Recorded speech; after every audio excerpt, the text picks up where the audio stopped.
Hey folks, and we're back. We are on our way to speak with Ridis in her home after the fire and all that stuff went down in the last episode. So let's see what we need to do next. Thank you all so much for continuing to watch our playthrough. I think we're about to get our new party member here, so let's see where we go.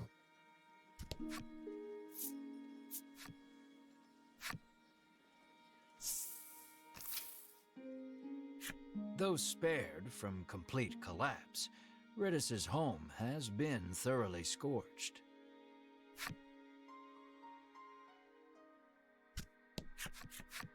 Ridis sits alone in one of its rooms, the air thick with the smell of char. There shouldn't be any fire creatures for miles, she grumbles. She says the monster appeared while she was playing the woodland flute last night. As to why any monsters, let alone fire monsters, appeared, well, despite the circumstances, you ask Ridis to lead you out of the bewildering wood as promised. I did promise that, didn't I? She says wearily, rising from her seat. The poor girl is clearly still in shock. Yeah, I don't know, like, she did promise us that, but also her house just burnt down and her family was in danger. Like, you have to give her a little break. Why do you want to venture out beyond the bewildering wood anyway? She inquires as she gathers this and that in preparation to leave. 'Cause we're hunting a dragon. What reason will you give her for wanting to leave the bewildering wood? We are in search of the dragon, you say valiantly, adding, the reward will be significant should we defeat him. Honesty is the best policy. Sounds like a real risky way to make a living, she replies flatly, feigning interest. A group of Ivory Order people came through here just the other day, she explains. Of course, they're one step ahead of us, as always. You connect the dots with malice. Those three, you seethe. At last, Ridis is ready to depart for the edge of the bewildering wood.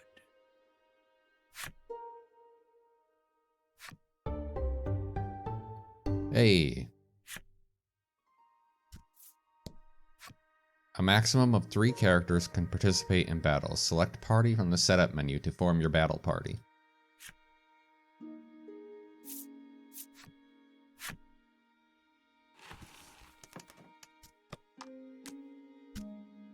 Okay, so can we see what Ridis is?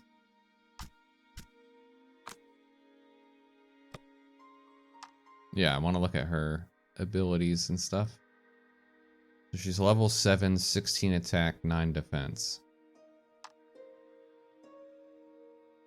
Slightly higher than this, slightly lower here. She's better than our main character, essentially.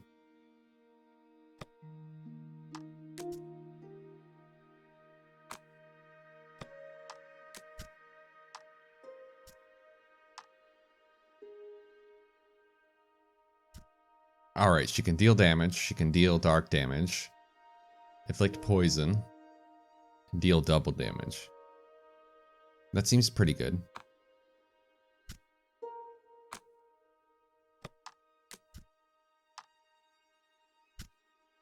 Just a basic bow and some armor, no accessory.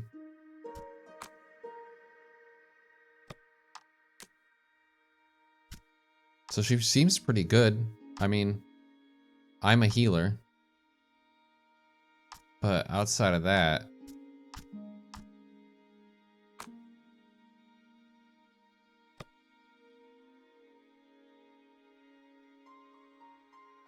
I don't know why I would keep myself outside of the healing ability. And if I really need me, I can change between fights. So I'm going to switch me out.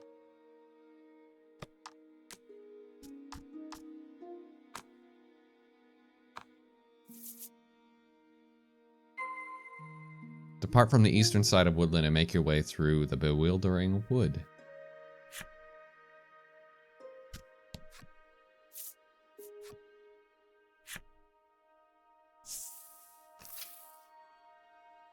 Oh, was her mom in there? Hold on.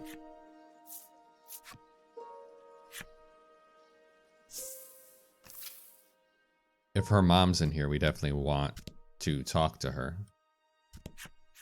Ridis's mother tells you she was once deceived by a crooked merchant and plunged into debt. Ridis has been working to repay the debt ever since her mother took ill. You lightly press your thumb and forefinger to the corner of each eye, a mixture of sadness and anger swirling within you. Okay. Yeah, that's sucky. This has been that's a bad situation all around for them. This road takes you to the east side of the bewildering wood, but you'd be hard-pressed to find your way without a woodlander's help, the guard warns. Upon seeing that Ridis is with you, he steps aside and lets you through.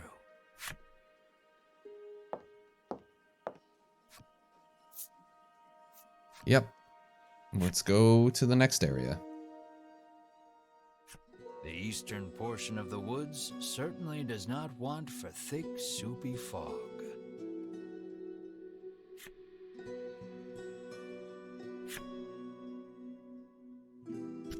Time to explore another area. Or not. You turn away, ready to lead the party deeper into the bewildering wood. Wait just a moment, you lot, calls the voice of an older man from somewhere behind you. That old man is so cute. He's so... Look at the smile and the mustache. Ridis appears to be familiar with him. She calls him Mr. O. Here you are, young lady, he says, handing her a slip of paper. Invoice for rental property damage and associated repairs totaling 1 million gold. I take it back. He's not cute. He's a grubby landlord. Here. Further, Mr. O explains, Ridis did not have a fire insurance policy at the time of the conflagration, and so she shall have to pay in full. I'll thank you kindly to pay by the end of the month. Bye now, Mr. O says, receding from view as he returns to the forest. Hee hee. Ridis lets out a bemused chuckle, her demeanor remarkably calm for what has just transpired. She pulls the woodland flute from her cloak and begins softly playing.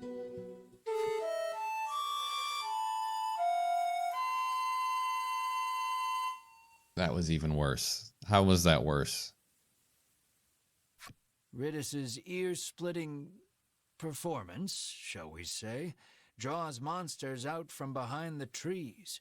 Within moments, they are nearly upon you.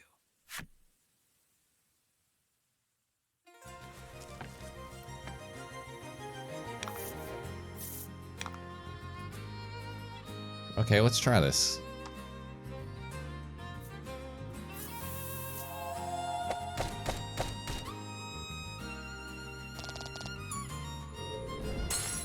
Yeah, I like that. I like that a lot.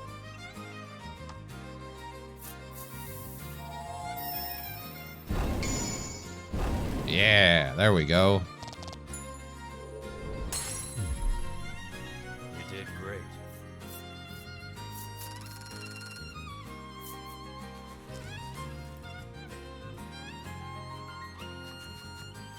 That's odd. I must have made a mistake, Ridis says, burying her face in her old book once more. Oh, so she played the wrong tune, and that's what summoned the monster?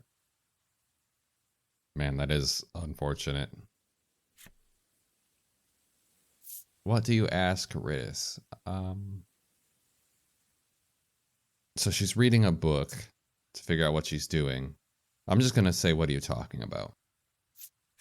She opens the book to a particular page and thrusts it in your face. You can't tell anyone in the village I let you see this, okay? It's a page of sheet music with a note scrawled beside it that reads, "Play this lucky tune to reverse your financial fortunes and make money woes a thing of the past." Oh no. So she was scammed.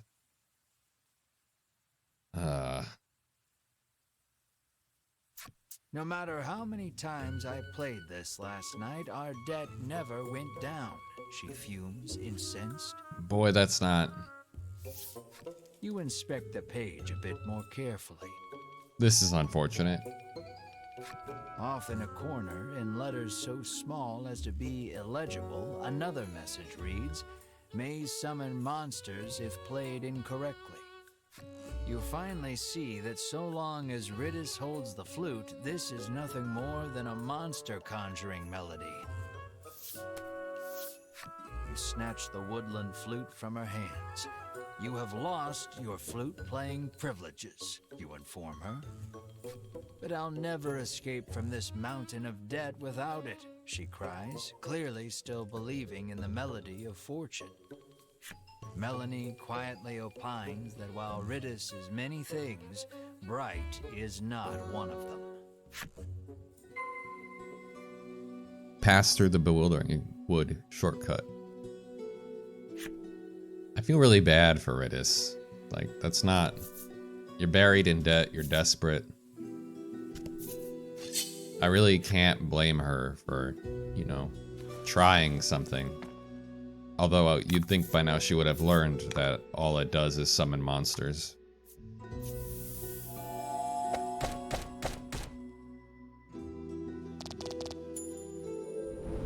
Just hope she doesn't blame herself for the fire last night, even if it was ultimately her fault, which I'm still not sure about, to be clear. You did great.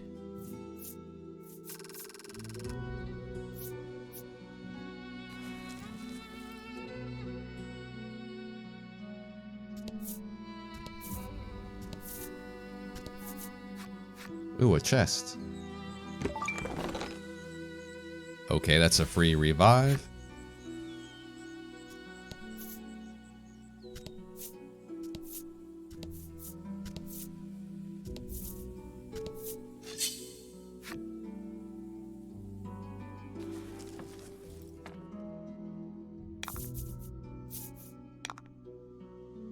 Let's kill some mushroom friends.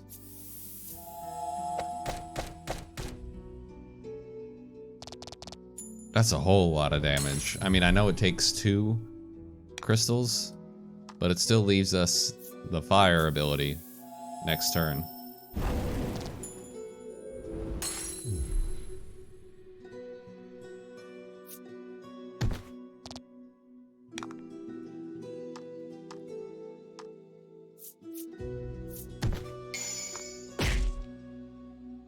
Nice, nice. Good job, Mar.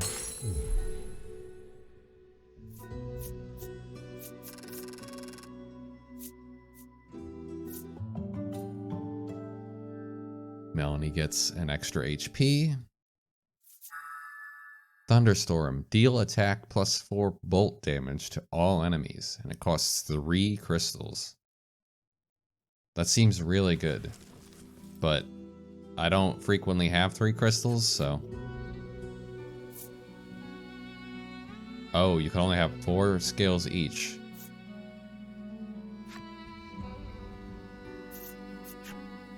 So let's choose Melanie's here real quick.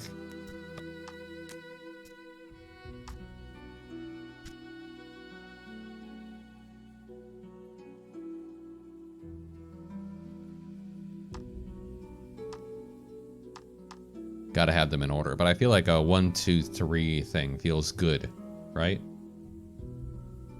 Regular attack, deal damage, deal extra damage, hit everyone.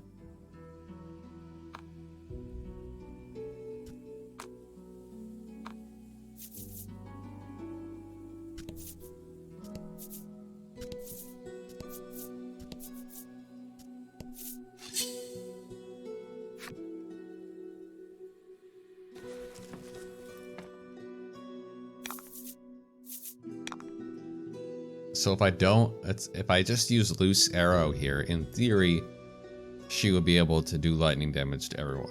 I'm not going to do that.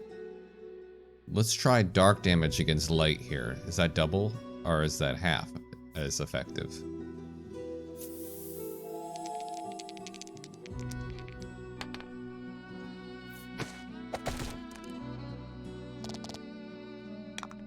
It's nothing apparently. All right.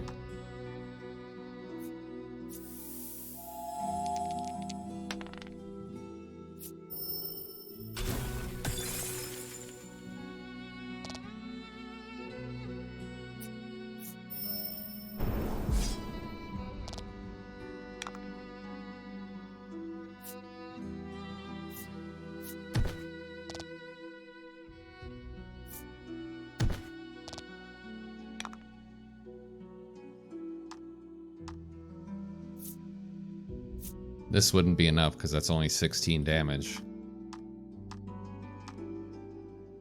So I'm going to use her to attack him instead.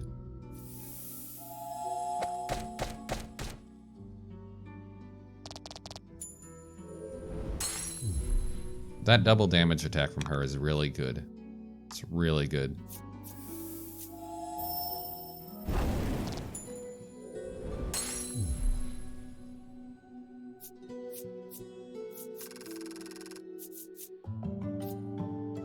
Okay, so I still get XP even though I'm not an active member of the party, so that's good news.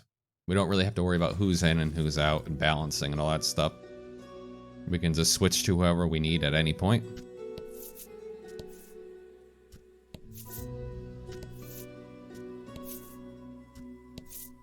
I'm just doing some exploring here. I don't know which way is the right way to go, but I want to make sure to check everything out.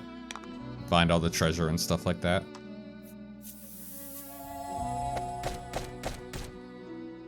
God, that's so good. That's like 22 damage.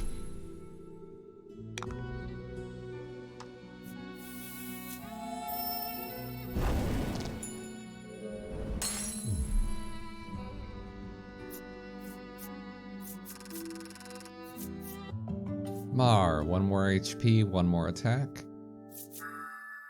Rolling Claw, deal 1.5x damage.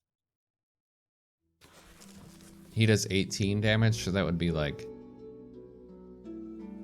27 damage.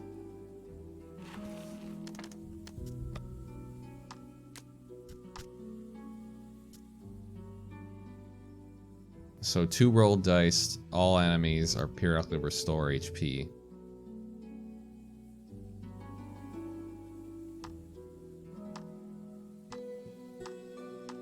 I'm gonna do this, I think. Mar doesn't have...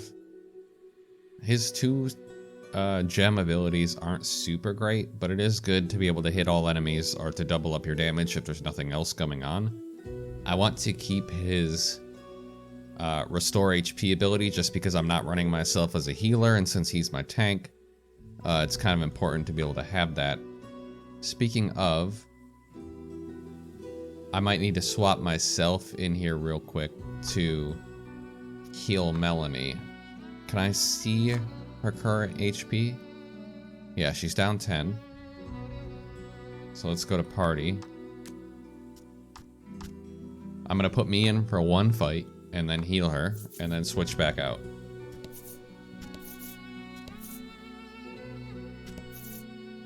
Ooh, a chest. Knight's Chainmail, a +9 to defense. Who is that for?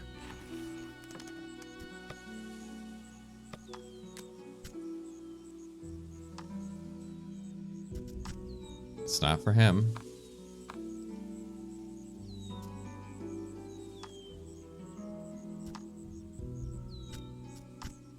Ah, it's for her. That's weird. Like, isn't it?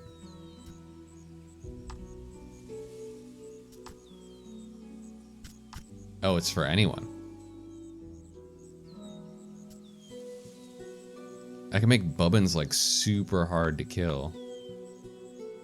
What's hers at? +4. +4. And what's... Hers is +3, but extra movement. Alright, so... I'm just gonna give this to, Melanie then. Because I don't want her taking as much damage.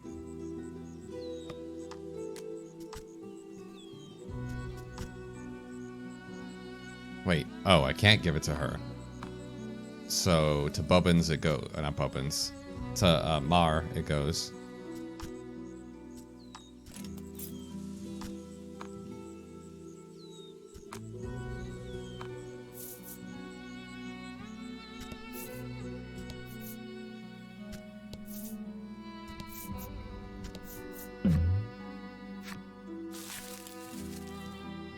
Trees bearing very solid looking nuts whip to and fro in the force of the gale. This doesn't bode well for you.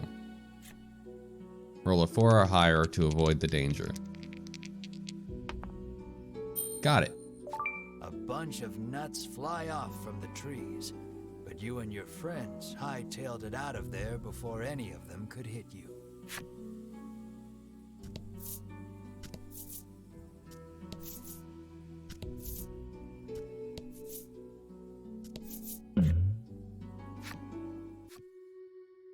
Nope.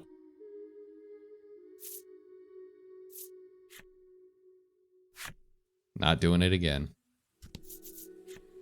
Here, Ridis chirps, pushing overgrown boughs and shrubs aside.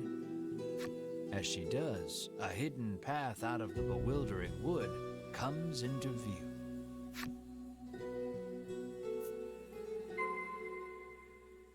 Okay.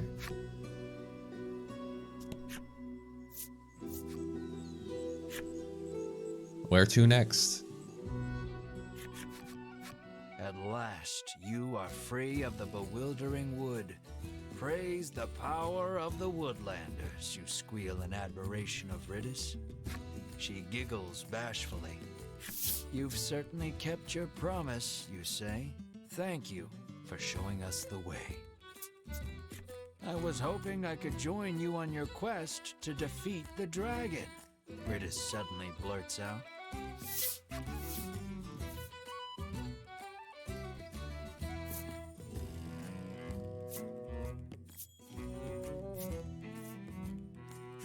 She takes out her old book and thrusts another page in your face.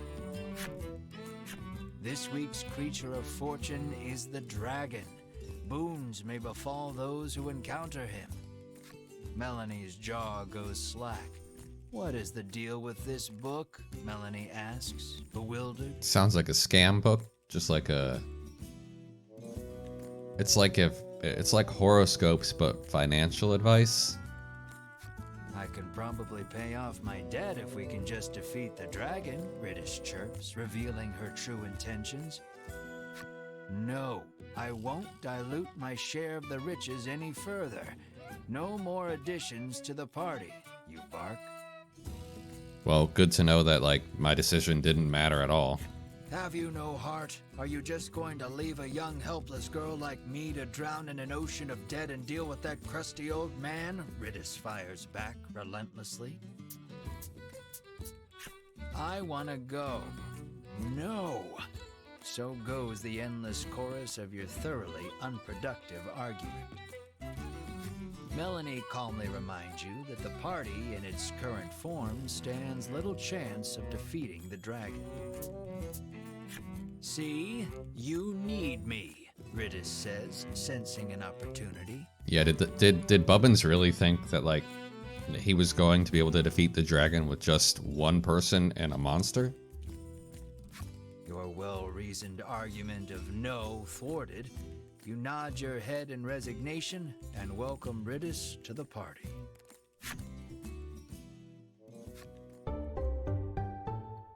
Okay, so now she's part of my party for real.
Alright, so now we go to Unionville.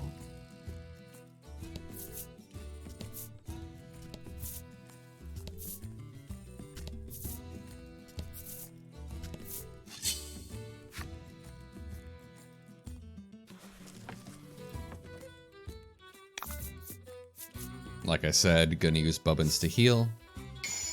Decrease fire damage dealt to all allies and enemies by 3. Okay, so fire is off the table.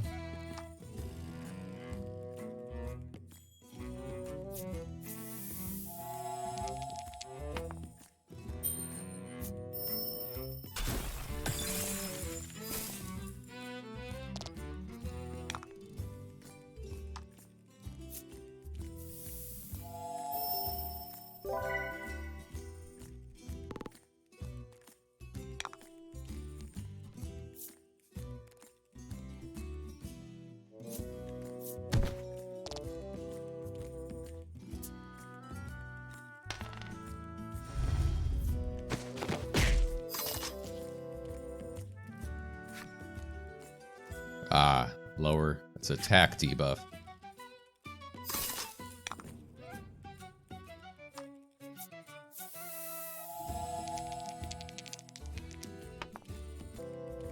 Okay, folks, if there was some weirdness there, it's because my audio device disconnected. And I had to stop recording and figure stuff out and reboot some things. But we're back. You haven't missed anything. So let's finish this fight. As Master Chief would say.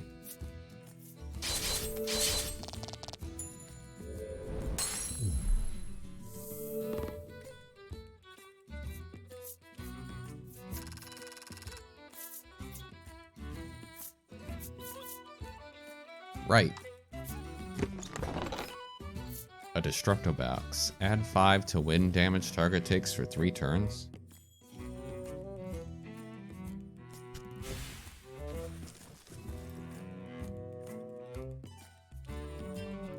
Alright, now that we did that, let's swap our team again.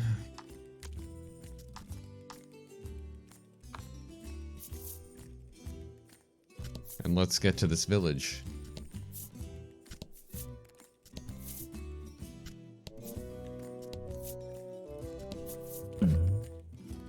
Ah, where is it? Something flies in front of you. Your friends are startled back, but your hand shoots out before you can think to stop it. You manage to catch whatever it is. When you open your hand, you see what you've snagged.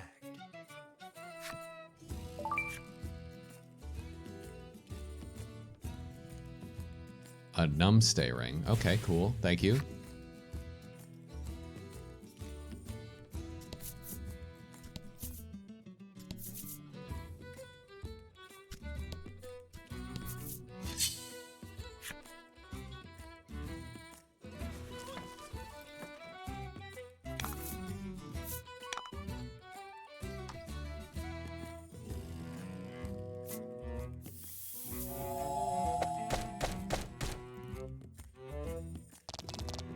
All right.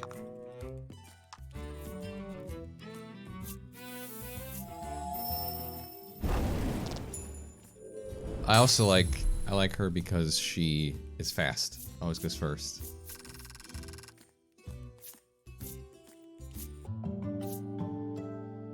More defense, more HP. Ooh, a passive. Add 3 to damage if target is afflicted by status. So if they're poisoned, we do extra damage. Or frozen, or anything like that. That's cool. Let me equip this ring.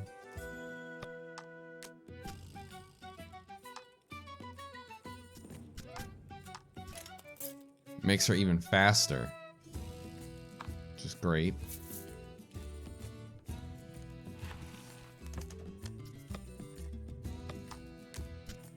Alright, the passive's automatically equipped. We don't have to worry about that.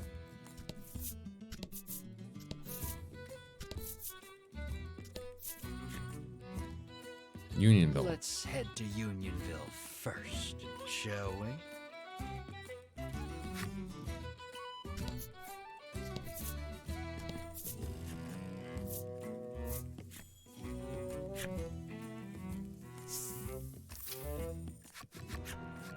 see something approaching from up ahead.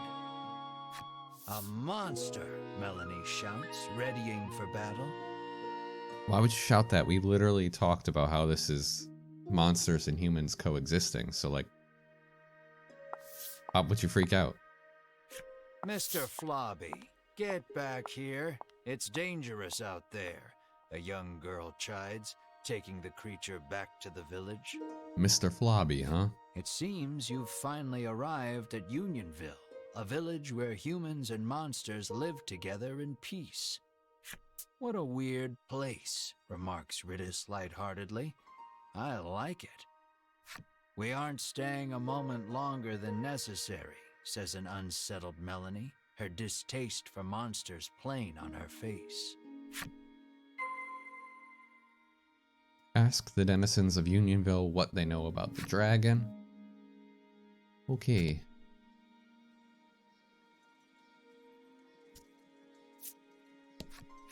The woman frowns deeply, claiming the cakes she bought for her beloved furball have all been eaten by someone else.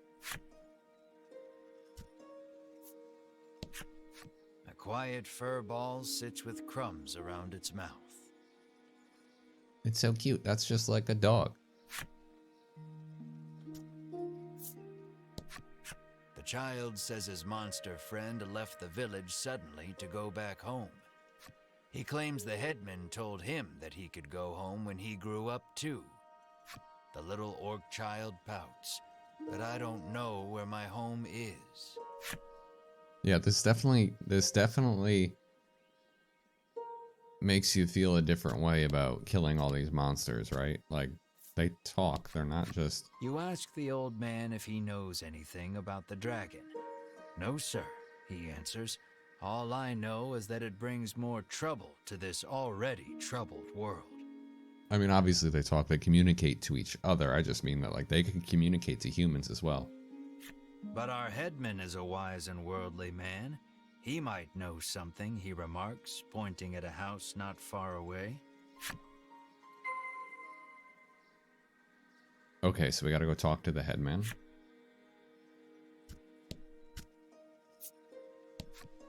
The little goblin sulks as he gazes upon the withering flowers he tried so desperately to take care of. He looks at you with tears in his eyes, silently begging you for help.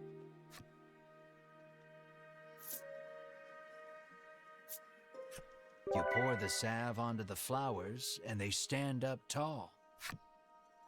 The goblin cries out in happiness and thanks you for your help. Yeah. He then holds something out to you.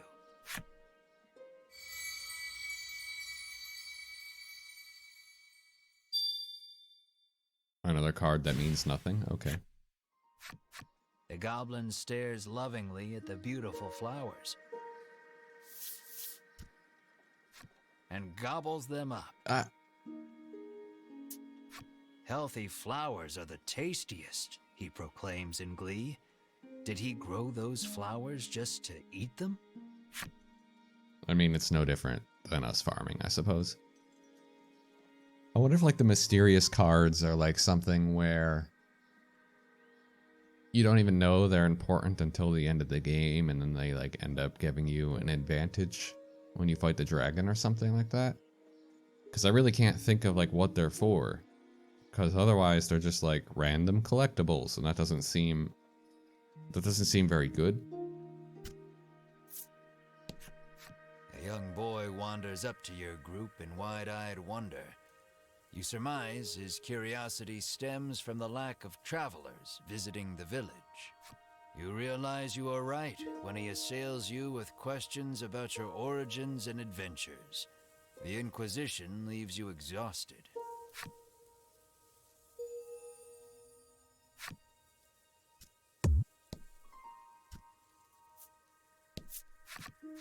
However, does your mouth become so filthy, Mr. Flobby? Sighs the girl as she wipes the slime clean. Clearly embarrassed, Mr. Flobby murmurs, "That's not my mouth." Ah.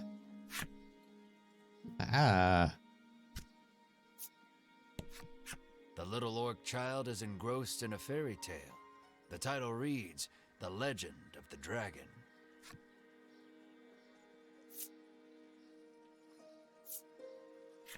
You take a peek into the picture book and come across a passage that piques your interest. I figured that looking can't really harm us. Defeated by the king's army, the dragon hid itself away. To where, you wonder? Then recall that this is merely a fairy tale. I mean,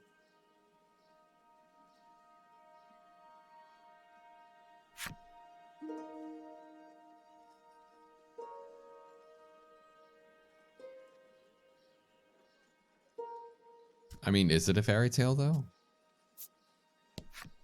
The village headman is a renowned gourmet, and rumor has it he only dines on the finest foods.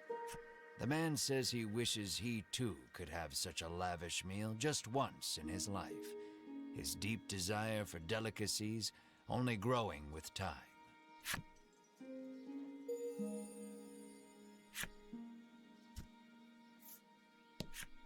Wow, a new friend, and so big too, the furball exclaims in glee as it rushes over to Mar. Mar stares off into the distance as the furball snuggles up to his leg. For some reason, Ridis joins in on the cuddling. Question. Can these animals speak because they've been living with humans, or can all animals speak? Because if they can all speak, why has Mar never said anything? And I mean, even if spending time with humans lets them do that, Mar has spent a lot of time with us and never said anything.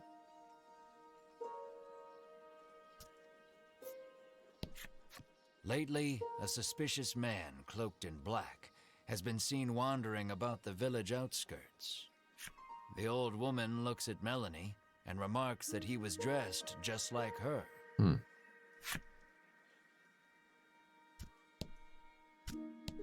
All right, folks.